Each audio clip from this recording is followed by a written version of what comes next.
যে মূল বিষয় থাকবে, যে বিষয়বস্তুর উপরে আমি আজকে আলোচনা করব, সেটা হচ্ছে অতৃপ্ত মন তৃপ্ততায় ভরবে কখন। এটা আমার টপিক থাকবে। তো এর উপরে আমি কিছু বলার চেষ্টা করব। তো যেটা আমার বিচার, সেই বিচারটা আমি রাখছি। আপনাদের পছন্দ হবে কি না হবে সেটা প্রশ্ন নয়। পছন্দ হলেও ভালো, না হলেও ভালো, কিন্তু আমি আমার অভিব্যক্তি সামনে রাখছি আপনাদের সামনে। তো মানুষের মন তখন ভ্রান্তিতে সীমাবদ্ধ হয়ে যায় যখন 1 নম্বর, সে তার নিজের শারীরিক এবং মানসিক গুণধর্মের অনুসারে চলতে পারে না। 2 নম্বর পয়েন্ট, যখন সে তার মানসিক এবং শারীরিক ও তার জন্মগত পরিকাঠামোর অন্তর্গত স্বভাবের বিপরীত পরিস্থিতি প্রতিনিয়ত পেতে থাকে। এর জন্য তার পরিবার, পরিবেশ, ভৌগোলিক অবস্থান এবং তার সঙ্গপঙ্গ ও তার আশপাশের মানুষজনের চরিত্রের উপর নির্ভর করে একটি বাচ্চা বড় হয়। 3 নম্বর পয়েন্ট, যখন তার মস্তিষ্কের স্মৃতি ক্ষমতা কম থাকে, সেক্ষেত্রে সে প্রত্যেকটা বিষয়কে বোঝার অক্ষমতার জন্য সে এই জটিল সমাজ ব্যবস্থার মধ্যে নিজেকে এক বিপরীত পরিস্থিতিতে পায়, এক ভ্রান্তিতে নিজেকে পায়। এই সমস্ত ব্যক্তিদের জন্য একটি সহজ সরল এবং সুসংগঠিত সামাজিক ব্যবস্থা দরকার, যেটি বর্তমানে নেই। যদিও এটি জন্মগত বিষয়, কিন্তু এটা কোনো ত্রুটি নয়। 4 নম্বর পয়েন্ট, পিছনের কারণগুলো, ভ্রান্তিতে থাকা মানুষ সব থেকে বেশি ছটফট করে। এর পেছনের কারণ হলো সে তার নিজের মানসিক অবস্থান ও পরিস্থিতি জানাতে চায়, কিন্তু সেখানে সে নিজেকে অক্ষম পায়। এই 4টে পয়েন্ট আছে। এবার আমি এর উপরে বিস্তারিত কিছু বলার চেষ্টা করব। প্রত্যেকটা বিষয়ে যখন স্পষ্ট হতে থাকে, তখন সে মনের জড়তা সেটা ধীরে ধীরে ভাঙতে শুরু করে, এবং এই পরিস্থিতিতে যতই ব্যক্তি সমস্যার মধ্যে থাকে, তবুও সে প্রতিটা কারণের বিষয়ে জ্ঞাত হওয়ার কারণে সে এক ভ্রান্তিমুক্ত মানসিক স্থিতিতে নিজেকে পায়, এবং বিভিন্ন কারণ সামাজিক পরিস্থিতি বোঝার জন্য নিজের মধ্যে সে স্বীকার ভাব নিয়ে আসে। আর এটি তার জীবনের সন্তুষ্টি সন্তুষ্টি কিছু সময়ের জন্য আনলেও আনতে পারে। তার কারণ সে তার নিজের ব্যাপারে সম্পূর্ণরূপে অবগত হয়ে যায়, এবং নিজের সামর্থ্য ও বিকল্পকে বোঝার জন্য সে তার সর্বোচ্চ ক্ষমতা প্রয়োগ করার চেষ্টা করে, নিজেকে একটা সুস্থ জায়গায় নিয়ে যাওয়ার প্রাণপণ চেষ্টা করে। সেখানে সে অক্ষম হলেও নিজেকে মানিয়ে গুছিয়ে নিয়ে চলতে পারে। এরকম ব্যক্তিরা কখনোই হতাশাগ্রস্ত হয় না এবং মানসিক বিকৃতি রাখে না। একটি ভ্রান্তিতে ভরা মন বা অতৃপ্ত মন কখনোই ভরে উঠতে পারে না। প্রত্যেকটা মানুষ তার নিজের জীবন সম্পর্কে অনেক বেশি জিজ্ঞাসু হয়। তার কারণ সে তার স্বাভাবিক গুণধর্মকে পেতে চায়, কিন্তু এই জিজ্ঞাসার জট সে ভাঙতে পারে না তার সামর্থ্য এবং বিকল্পের আধারে। সামাজিক ব্যবস্থা যত জটিল আকার ধারণ করবে, সেখানে এই সমস্ত ব্যক্তির সামর্থ্য এবং বিকল্পের পরিমাণ কমে যাওয়ার কারণে এরা অত্যাধিক বেশি ভ্রান্তির মধ্যে নিজেকে পায়, এবং কালক্রমে এক মানসিক বিকৃতি ধারণ করে এবং একটি অতৃপ্ত মন তৈরি করে। দর্শন এমন একটি বিষয় যেখানে পুঙ্খানুপুঙ্খভাবে মনোদশাকে খুব বিস্তারিত দেখানোর চেষ্টা করা হয়, এবং সামাজিক ব্যবস্থার জটিলতাকেও খুব স্পষ্টভাবে প্রত্যেকটা কারণের গভীরতাকে সামনে রাখে। উদাহরণ হিসাবে, যার চোখ আছে তাকে চশমা দিয়ে তার চোখের ক্ষমতা বাড়ানো সম্ভব, কিন্তু যার চোখই নেই তাকে কি কোনোভাবে দেখানো সম্ভব? তার কাছে তো অন্ধকারী জীবনের বাস্তবিকতা। তাই দর্শন যতটা সুস্পষ্ট এবং সহজভাবে উপস্থাপন করা যায়, ততটাই আমরা মানুষের ভ্রান্তিকে দূর করতে সক্ষম হব। তাই অতৃপ্ত মন যে কোনো বিষয়ের মধ্যে অতিরিক্ত আসক্তিতে জড়িয়ে পড়ে। এরা প্রত্যেকে অচিরেই প্রচন্ডভাবে শরীর কেন্দ্রিত জীবনযাপন করা শুরু করে, এবং এরা প্রত্যেকটা ক্ষণে মজার আকাঙ্ক্ষী হয়।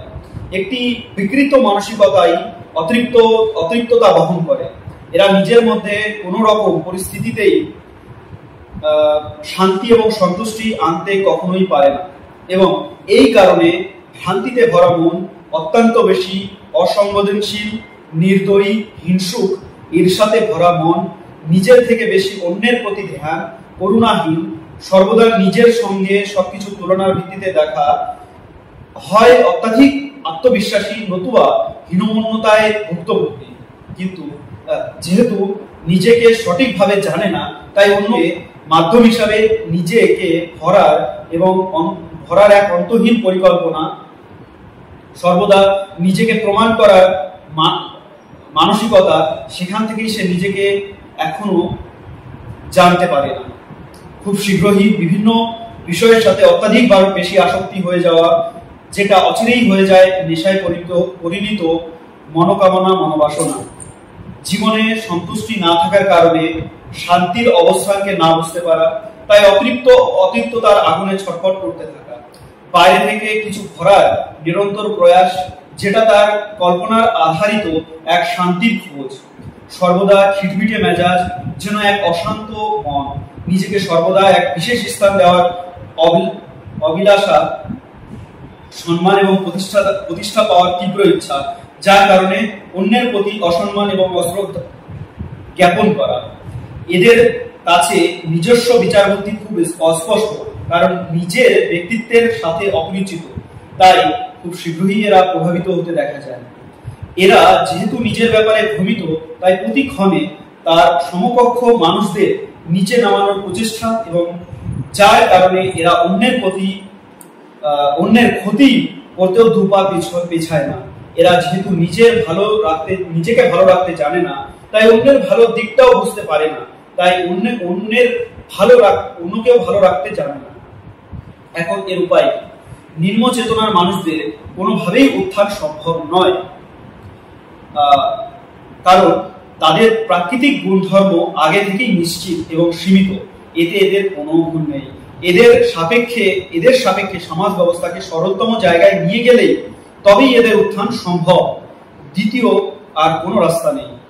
অন্যদিকে যারা একটু ঠিকঠাক চেতনার মানুষ, তাদের মস্তিষ্কের স্মৃতি ক্ষমতা একটু উন্নত, তারা যেহেতু বিভিন্ন রকম সামাজিক প্রভাবজনিত কিছু কারণ তারা প্রভাবিত হয়, সেগুলোকে দূরকরণের জন্য দর্শনের দ্বারস্থ হতেই হবে। দ্বিতীয় আর কোনো রাস্তা নেই, তাই খুঁজেও লাভ নেই। এই কারণে অনেক ব্যক্তির মধ্যে পুঁথিগত বিদ্যা থাকলেও তাদের জীবনযাত্রার মান অত্যাধিক জটিল হয়। উদাহরণ হিসাবে, কম্পিউটারে কোনো প্রোগ্রামিং এ 0 এবং 1 এর কম্বিনেশনে সামান্য ফেরবদল যদি দেখা যায়, তাহলে সেটি একটি ভ্রমিত কাজ করতে দেখা যায়। এই 0 এবং 1 তাকে যদি আমি হ্যাঁ এবং নাবাচক শব্দে দেখি, তাহলে যেমনটা ভাবে সাজানো এক প্রোগ্রাম ছিল, সেটা ভ্রান্তি বা কনফিউশনের জায়গা তৈরি করেছে, যেটা এক কথায় আমরা বলি ভাইরাসে আক্রমণ হয়েছে।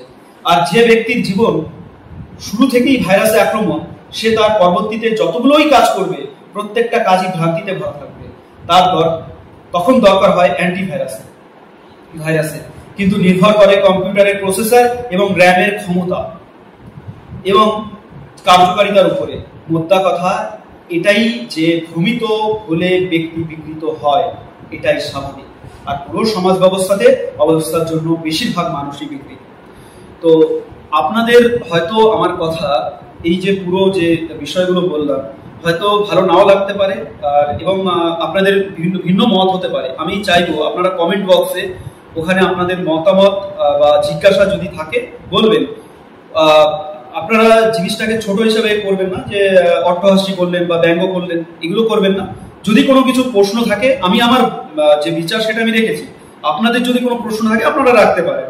এখানে আমার বরঞ্চ আমার নিজের ভালো লাগবে যে আপনারা প্রশ্ন রেখেছেন, আমি একটা কথা বললাম, তার পরিপ্রেক্ষিতে আপনারা কিছু রাখলেন, ভালো লাগবে, এটা শুনতেও ভালো লাগবে, এবং নিজেকে আরো ইমপ্রুভ করার জায়গা পাবো যে হ্যাঁ আমার কোথায় দেখি তো, অথবা আপনাদের সঙ্গে হয়তো আলোচনায় বসলাম। তো নমস্কার, আমি অমিয় মজুমদার। আর আপনাদের কাছে এইভাবেই আমি কিছু জিনিস মাঝে মধ্যে আনতে থাকি। আমার যে ফেসবুক প্রোফাইল, এটা সম্পূর্ণ আমার নিজস্ব কন্টেন্ট দিয়ে তৈরি করা। আপনারা ভাববেন না যে আমি কোনো পপুলারিটি গেইন করার জন্য এসব করছি। আমার এগুলো করতে ভালো লাগে তাই করছি। আপনারা দেখতেও পারেন, নাও দেখতে পারেন, কোনো রকম কোনো সমস্যা নেই। আমি খুব ভালো আছি। নমস্কার।